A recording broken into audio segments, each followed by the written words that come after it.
Absolutely the most important thing in anything about our contracting businesses.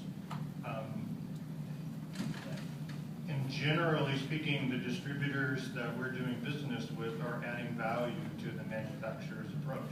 If they don't, they're not a partner distributor of ours.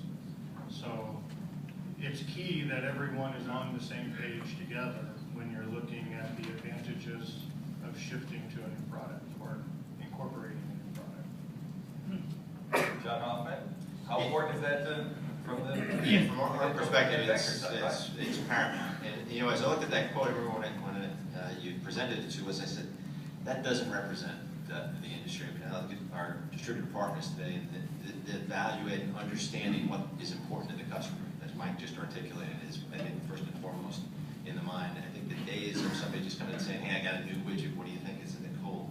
I think those days are gone. You've got to have a value proposition that says what's in it for that audience. In this case, the contractor, and have that story and be prepared to not only your sales team to do it, but educate your distributor partners to be able to do that in a cohesive way. Yeah, I'm sure that there are distributors that don't add value to that process, but they're not the successful distributors and they're not our partner distributors. We talked about one of them maybe yesterday during the opening session, a very large one that doesn't probably add that value at this point. Begins with an A.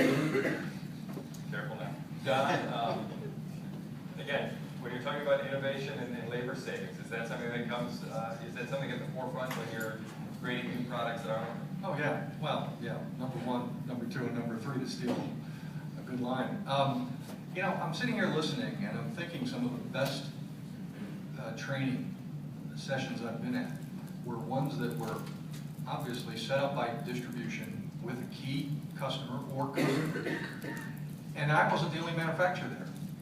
So there were, in the case I'm thinking of, it's when there was a new type of MC cable that was being introduced to the market, that we had the MC cable fitting or snap to it fitting that worked with it. And we were brought together in front of a major contractor at their offices all across this particular state. And it was done through the auspices of one distributor. And that was outstanding. So there's an example where the distributor, when doing that, adds value, brings not one manufacturer, but two or three or however many non-competing or complementary things. And I would have thought that would have been a good session for that particular contractor. We benefited from it, I know that.